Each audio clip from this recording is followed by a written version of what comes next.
Au menu ce soir, des milliards de dollars pour former jusqu'à 100 000 travailleurs de la construction. Le gouvernement Carney a présenté sa mise à jour économique aujourd'hui. Louise Blais, c'est elle qui aura la mission de défendre le Québec dans la révision de l'ASEUM. Et visite royale du côté de Washington, Charles III a plaidé pour l'unité entre les États-Unis et le vieux continent. Il est 22 h, je m'appelle Michel Bérère et eux, ce sont les débatteurs.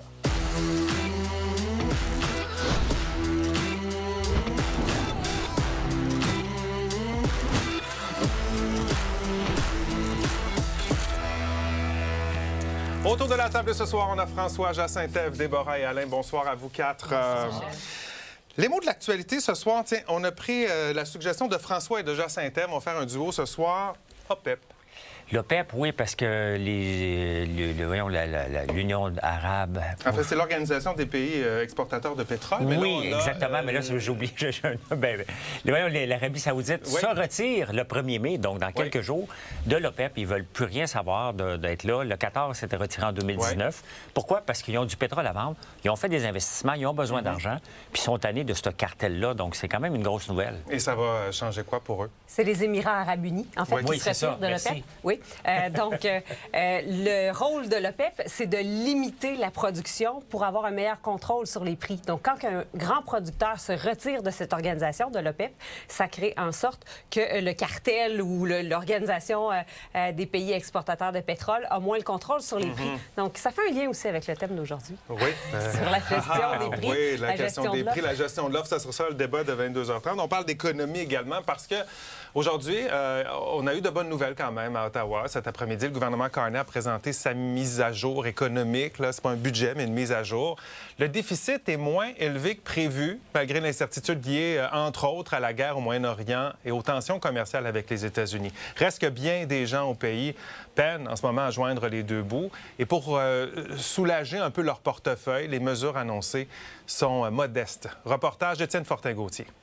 Nous rendons ainsi le Canada plus fort, plus autonome aussi, et certainement mieux préparé pour l'avenir. L'économie canadienne est résiliente et elle tient le coup face aux menaces américaines et au contexte mondial chaotique. En tout cas, c'est le message que veut envoyer aujourd'hui le gouvernement Carney. Et un an après son élection, il confirme même que le déficit est finalement plus bas de 11 milliards de dollars. Plutôt que de 78, il sera de 67 milliards. On a un peu plus de revenus qui proviennent du pétrole. Peut-être un peu de manière contradictoire parce que ça fait mal à la pompe, mais ça donne un peu plus d'argent en revenus au gouvernement fédéral. C'est vraiment un énoncé économique pour développer la nouvelle économie de Mark Carney. Mais concrètement, qu'est-ce que cet énoncé économique va changer pour vous à la maison? Il y a des mesures pour vous aider à payer votre panier d'épicerie. 12 millions de Canadiens pourront profiter de la nouvelle allocation pour l'épicerie et les besoins essentiels. Il y a aussi plus d'argent pour les banques alimentaires qui disent en avoir vraiment besoin dans les derniers mois. Puis on pérennise le programme d'alimentation dans les écoles. Même si les données macroéconomiques sont positives, ce serait même très positif pour le Canada, on sait que pour plusieurs familles, ce qui les inquiète, c'est la fin de la semaine, la fin du mois, comment on peut les aider dans cette période de transition. Et face à la crise du logement, on annonce par exemple 42 millions de dollars de plus pour la construction de logements préfabriqués. Ce que le gouvernement veut faire, c'est on va construire plus de logements, essayer de le faire plus rapidement. Éventuellement, ça va faire baisser le prix des maisons, ça va être plus abordable. Et c'est sûr qu'à court terme, on ne voit pas les bénéfices tout de suite. C'est un pari sur plusieurs années. Et le gouvernement Carney veut aussi mobiliser la jeunesse. En lançant Équipe Canada Forte, on veut mobiliser jusqu'à 100 000 jeunes pour affronter les défis de notre époque. C'est ça le point majeur du budget, c'est en matière de formation. On se rend compte que le gouvernement voit qu'il y a des besoins de main-d'œuvre dans plusieurs secteurs de l'économie, dans les métiers surtout. Et donc, on dit aux jeunes, si vous voulez aller travailler dans ces domaines-là, on va vous aider du début à la fin, on va vous aider financièrement, on va aider les entreprises aussi. Je pense que pour le gouvernement, d'aider les gens, c'est en créant des nouveaux emplois bien payés. Puis, ça commence par former des gens pour ça. Même si l'économie canadienne est encore dépendante de son voisin du Sud, le gouvernement Carney dit avoir réussi à multiplier les accords avec d'autres pays de la planète. Est-ce que donc le Canada est dans une bonne situation financière en ce moment? C'est sûr que quand on compare aux autres pays du G7, là, puis le gouvernement le fait à profusion dans ses documents budgétaires, le niveau de la dette au Canada par rapport à l'économie et la façon qu'on l'utilise pour mesurer est bonne. Mais il y a un moment où il va falloir falloir qu'on retourne vers un équilibre budgétaire. Il y a un moment où on va devoir faire baisser la dette, surtout qu'on ne sait pas ce qui va arriver avec les taux d'intérêt à long terme. Mais il ne faut pas se leurrer, l'avenir demeure incertain. Le chômage chez les jeunes est toujours très élevé et le conflit au Moyen-Orient a été un autre coup à l'économie canadienne, dit le gouvernement. À Ottawa, Étienne Fortin-Gauthier pour Nouveau Info. Alors, qu'est-ce que vous pensez de cette mise à jour économique? Je commence avec Alain Jacintève. Est-ce que c'est une bonne nouvelle, ce déficit qui est moins élevé que prévu? Oui, c'est toujours une bonne nouvelle, un déficit moins élevé que prévu. Comme on dit dans le reportage, ça va être intéressant de voir quand ça va aller un peu mieux. Est-ce qu'on va commencer à économiser? Parce qu'on a eu des bonnes années dans le temps de Justin Trudeau, puis on a continué à s'endetter.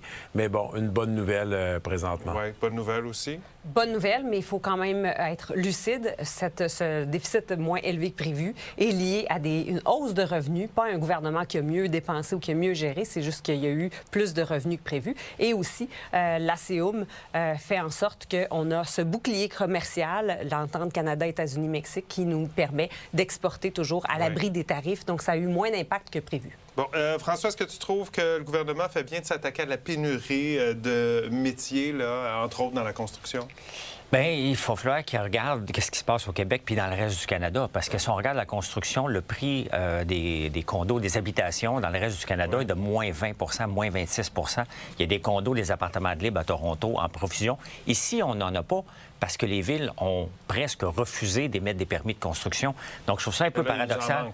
Bien, il manque parce que les villes, encore aujourd'hui, même sur Soraya, on n'a pas encore de permis. On est encore à 541 jours à Montréal d'attendre pour un permis de construction.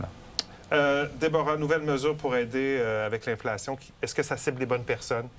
Je pense que ça cible beaucoup différentes mesures qui ont été annoncées ciblent différents groupes de Canadiens. Je pense que c'est une bonne nouvelle parce qu'on n'arrête pas d'entendre que l'inflation, ça fait mal. Pas plus tard que cette semaine, on parlait aussi il y a beaucoup de Canadiens qui n'arrivent pas à faire l'épicerie, qui s'endettent pour la faire. Donc, allocation pour l'épicerie. Exactement. Je pense que ce sont des mesures très ciblées et qui répondent aux besoins de l'actualité et du contexte actuel. Donc, moi, je pense que oui, il y a beaucoup de groupes de Canadiens qui sont ciblés et c'est avec raison. C'est important de dire que cette allocation pour l'épicerie, pour les besoins essentiels, c'est l'ancien chèque de TPS qui a été bonifié. Ils ont changé le nom pour que ce soit plus représentatif de la réalité. Puis, bon, il y a deux bonnes mesures, je pense, pour les personnes handicapées aussi. Oui. Naturellement, les sportifs, ça a été tout un débat après les Olympiques. Maintenant, les associations nationales ont la responsabilité aussi de travailler avec les communautés pour améliorer les infrastructures sportives pour que l'ensemble de la population les utilise. Donc, c'est pas juste pour les athlètes de haut niveau, là. Est-ce que tu es d'accord, Jacintève, avec Ottawa qui prétend mieux s'en tirer que d'autres pays? Bien, quand il fait la comparaison avec l'Allemagne, l'Italie ou le Japon, c'est se comparer avec des économies qui sont déjà en difficulté. Alors, se comparer avec les pires, c'est jamais une bonne idée. Donc, oui, le Canada a une possibilité de s'endetter davantage. On a de la marge de manœuvre. Est-ce que ce sont les pires ou c'est juste que ça va moins bien que ça allait pour ces pays-là? Ça va moins bien que ça allait et c'est pas les bons exemples. C'est des contre-exemples à suivre. Là. Donc, de se comparer avec des contre-exemples, c'est pas une bonne idée. Comment tu trouves la gestion des finances de Mark Carney jusqu'à maintenant, François? Bien, il n'y a rien prouvé, puis ce qu'il faut retenir, c'est que dans les 11 premiers mois, on avait un déficit de 25 milliards. On termine à 67. Donc, on a dépensé dans le dernier mois 50 milliards. Et j'ai travaillé au gouvernement fédéral. Et à la fin, on gère par budget. C'est la panique dans la fin d'année, dans le dernier mois, de dépenser le budget parce que sinon, on va se le faire couper. On aurait peut-être pu sauver peut-être un autre 25 milliards parce que ça commence à accumuler 460 000 fonctionnaires qui veulent dépenser un petit peu. Ça monte à 50 milliards assez rapidement. Donc, l'économie canadienne qui résiste malgré les tensions qui persistent avec les États-Unis et la renégociation de l'accord Canada-États-Unis-Mexique qui approche. Ça doit commencer le 1er juillet prochain. La défense des intérêts du Québec sera confiée à une ancienne diplomate, Louise Blais. Elle vient en fait d'être nommée émissaire par la première ministre Christine Fréchette. Reportage là-dessus de Jean-François Poudry. Christine Fréchette est venue ici à Washington hier pour défendre les intérêts du Québec et préparer le terrain pour la renégociation de l'accord de libre-échange entre le Canada, les États-Unis et le Mexique. Un travail qui devra se poursuivre au cours des prochains mois et c'est l'ancienne diplomate Louise Blais qui aura ce mandat. Il faut jouer avec toutes nos cartes. On a de la chance d'avoir un réseau de délégués généraux aux États-Unis qui est hyper efficace. Avec très peu de ressources, ils ont établi des liens au plus haut niveau avec l'équipe de Donald Trump et aussi du respect. Alors, hier, je pense que c'est ce qu'on a vu, le fait que Jameson Greer accorde 1 heure à la première ministre du Québec, je pense que ça en dit beaucoup. Je pense qu'on peut bâtir là-dessus. Le mandat qu'elle m'a donné maintenant, c'est de poursuivre ce momentum. Elle devra défendre les intérêts spécifiques au Québec, comme les secteurs de l'énergie et de l'aluminium, auprès de l'administration Trump et au Mexique, mais aussi au sein même du Canada. On reconnaît bien sûr que c'est le gouvernement fédéral qui va négocier avec les États-Unis et le Mexique. Par contre, on veut s'assurer que les intérêts du Québec soient au premier plan et toujours à leur esprit. Il ne faut pas oublier que le Québec a des leviers très importants dans ces négociations-là. Les minéraux critiques, par exemple, l'énergie, ce sont des leviers positifs. Louise Blais connaît bien les États-Unis. Elle a travaillé à l'ambassade du Canada à Washington et a été consul général du Canada à Atlanta. Madame Blais croit d'ailleurs qu'il était important pour Madame Fréchette de venir rapidement faire une visite à Washington après son assermentation comme première ministre. Mon expérience aux États-Unis dit qu'on a beaucoup d'alliés. Et autant il y a plusieurs élus et plusieurs personnes d'importance dans l'administration qui comprennent ces enjeux-là, autant d'autres ont besoin de se les faire rappeler. Elle a choisi de faire son premier voyage hors Québec à Washington. Elle l'a rappelé à tous ses interlocuteurs hier. Donc, ça montre où le Québec se situe dans notre tête, que pour nous, le partenariat qu'on a avec les États-Unis, c'est priorité numéro 1. Le défi risque d'être grand. On sait déjà que les États-Unis veulent depuis longtemps que le Canada mette fin à son système de gestion de l'offre. Christine Fréchette l'a répété cependant hier au représentant au commerce américain Jameson Greer. Il n'en est pas question.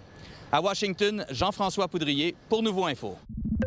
Jacinthe, qu'est-ce que tu penses du choix de Mme Blais comme émissaire? C'est le meilleur choix que la première ministre du Québec pouvait désigner. Christine Fréchette a fait un choix très judicieux. Elle est crédible, elle a de l'expérience, elle est lucide. Je la suis depuis longtemps. Louise Blais, elle a une vision très claire des relations canado-américaines. C'est une femme rationnelle, pragmatique. Alors, franchement, c'est un fort atout pour le Québec. Oui.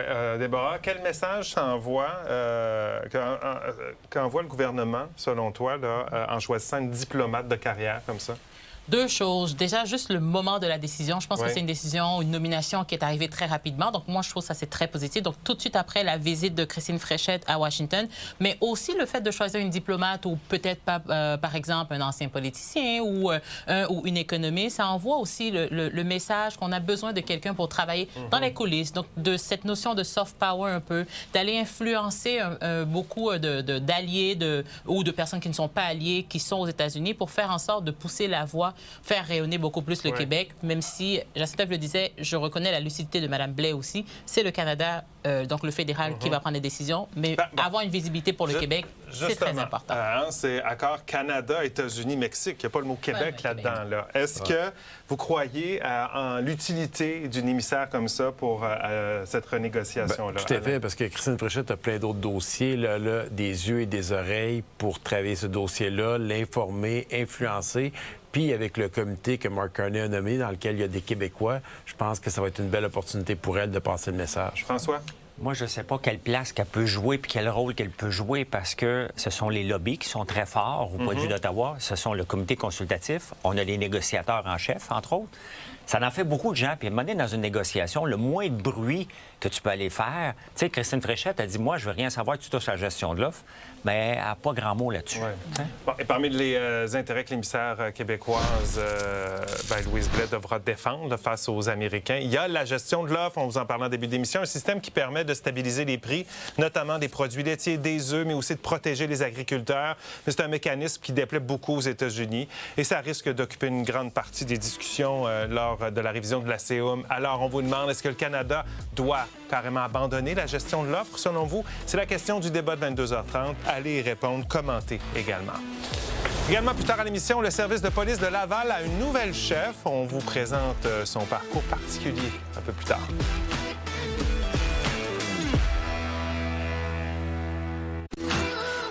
C'est toujours l'onde de choc à Washington après la fusillade survenue au dîner des correspondants samedi dernier. Et c'est dans ce contexte-là, bien particulier, que le président Trump a reçu le roi Charles III à la Maison-Blanche. Aujourd'hui, en soirée, ils ont participé à un dîner d'État. Le monarque britannique espère, avec cette visite, apaiser les relations entre les deux pays. Résumé, Lila Mouche. Le discours du roi Charles III devant le Congrès américain aujourd'hui était très attendu. Le premier du genre depuis Élisabeth II en 1991. Le roi qui est venu souligner les 250 ans d'indépendance des États-Unis. Alors, on s'attendait à ce que le roi use de diplomatie pour tempérer les relations tendues entre le Royaume-Uni et les États-Unis. Londres avait refusé de participer à la guerre au Moyen-Orient. Trump avait d'ailleurs dit du premier ministre anglais qu'il était un loser, que le Royaume-Uni n'était pas le meilleur des alliés. Et pourtant, le roi a rappelé que le monde s'était uni derrière les États-Unis lors du 11 septembre et a donc rappelé qu'il fallait se comporter pareillement avec l'Ukraine. Il a parlé d'unité internationale, de se réunir avec l'Europe et le Commonwealth. On l'écoute. 250 years ago, we forged a friendship that has grown into one of the most consequential alliances in human history. I pray with all my heart that our alliance will continue to defend our shared values with our partners in Europe and the Commonwealth and across the world. America's words carry weight and meaning, as they have since independence. The actions of this great nation matter even more. Alors, il y a une épée de Damoclès sur le roi Charles III. Les victimes de Jeffrey Epstein veulent lui parler. En fait, c'est le frère d'Andrew Mountbatten Windsor, souvent mentionné dans les dossiers Epstein. C'est, semble-t-il, Buckingham qui s'oppose à ce que le roi s'entretienne avec les victimes. Notre collègue Jean-François Poudrier, qui était à Washington, aujourd'hui, il a rencontré une victime. I have been living through this nightmare for over 2 decades. Every day is another struggle. If I am able to function, that means that I'm okay. If I can't do my laundry, it means that I'm reliving the nightmare. While King Charles is here during his visit, I encourage him to speak to our president and put in a word, that he supports us. Le président américain, pour sa part, n'était pas autorisé à être présent au Congrès. C'est le protocole. Mais il a rencontré le roi ce matin lors d'une cérémonie. Donald Trump a beaucoup de respect pour la monarchie. Il a livré un discours dithyrambique en faveur du roi. Charles III, donc, qui effectue une visite de 4 jours aux États-Unis et sera à New York demain. Alors, parlons de cette visite royale. Alain, t'apprécies le ton du roi lors de son discours? Oui, tout à fait. Puis c'est un ton dans lequel il passait des messages, des fois subtils, des fois plus directs.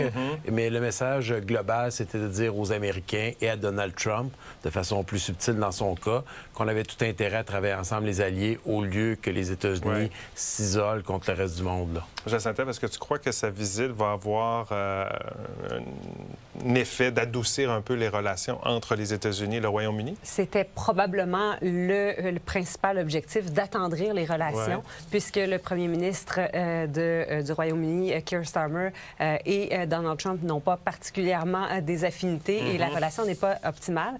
Donc, avec l'admiration que Donald Trump et le respect que Donald Trump, le président Trump, porte à l'égard du roi Charles, c'est certainement très utile pour assouplir un peu les liens. Oui, le respect et l'amour de la monarchie quand même. Donald Trump apprécie beaucoup la monarchie. Est-ce que vous trouvez, Déborah et François, que M. Trump en fait trop?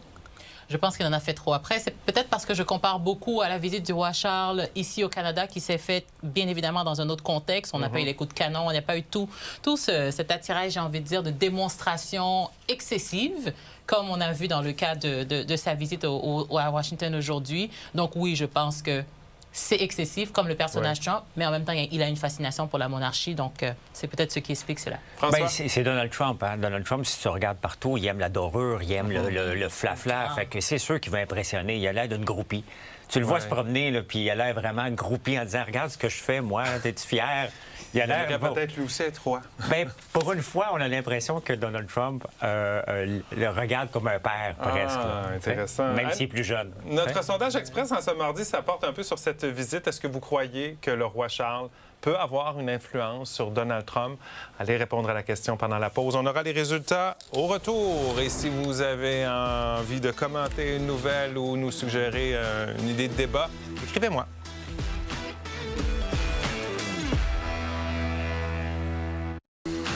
Alors, est-ce que vous croyez que le roi Charles peut avoir une influence sur Donald Trump? Vous avez répondu oui à 18 %, non à 82 %. Le service de police de Laval a une nouvelle directrice, Karine Ménard. C'est une ancienne agente d'infiltration qui a plus de 20 ans d'expérience. C'est la 3e femme à occuper cette fonction dans la province. Avec cette nomination, la Ville veut envoyer un message au crime organisé. On veut agir en priorité sur la vague d'extorsion et de violence armée qui frappe Laval depuis maintenant quelques années. Et cette lutte passe notamment par la prévention auprès des jeunes. Entre autres, dans les établissements licenciés, on a l'escouade Equinox qui est présente. On a également la prévention qui est là aussi pour empêcher nos jeunes de tomber dans le créneau. Et il y en a de plus en plus, malheureusement. Il y en a de plus en plus. Et en fait, notre effort est collectif avec les partenaires scolaires, milieu de la santé, DPJ, là, pour justement travailler de front pour éviter que ces jeunes-là se retrouvent dans les fleurons du crime organisé. Déborah, c'est la première femme à occuper ce poste à Laval. Effectivement. Puis je pense que c'est une bonne nouvelle. Il faut le saluer. Combien de fois on a eu différentes formes de ce débat-là par rapport à l'accession des femmes à des postes de pouvoir. C'est une nouvelle à souligner. Et d'autant plus pour la carrière et le profil de Mme Ménard qui arrive à ce poste-là. Donc, on l'a mentionné, une ancienne agente d'infiltration, mais aussi quelqu'un qui a une expérience très diversifiée au sein de la police, qui a toujours rêvé d'être policière et une crédibilité sur le terrain hors du commun. Elle a un CV, une feuille de route impressionnante quand même. Impressionnante, femme de terrain avec de l'expérience, reconnue par les gens là-bas. Fait qu'honnêtement, je pense que c'est une très belle nomination. Oui. Quel message tu penses que ça envoie, cette nomination-là, pour le crime organisé, là, particulièrement? C'est un message qu'on n'est pas dans une nomination décorative. C'est un signal d'autorité au crime organisé pour démontrer qu'on met à la tête du service de police quelqu'un qui connaît les méthodes d'infiltration, qui connaît les méthodes d'organisation aussi des bandes criminalisées organisées. Et donc, qu'il y aura des actions prises sérieusement, pas juste du commentariat après coup. Oui. Quelles sont les attentes pour son entrée en poste, François? Bien, tu sais, moi, j'aime plus juger pas ce qu'elle a fait sur le terrain, mais là, elle s'en va faire un poste surtout administratif, un travail de gestion. Et c'est là-dessus qu'on va voir si elle est bonne pour, justement, gérer les gens qui vont aller sur le terrain, parce qu'elle n'ira plus sur le terrain, là. Fait que j'ai hâte de voir. J'espère qu'elle est bonne. J'imagine qu'elle doit l'être, si elle a eu ce poste-là. Mais ça ne sera pas parce que... Pour toi, c'est ça l'important, c'est qu'elle ait les capacités et les qualités de gestionnaire, parce que c'est ça qu'elle va faire. Elle est devenue gestionnaire, là, et plus fille de terrain, c'est terminé. Là. En tout cas, ce sera intéressant. On va suivre sa carrière et on la félicite pour ce poste. Maintenant, voilà comme on a vu l'actualité, on se prépare pour le grand débat. On va parler de la CEUM et de la gestion de l'offre. Oui, ça peut paraître compliqué, mais on va vous simplifier ça. Vous allez voir, le débat commence dans 30 secondes.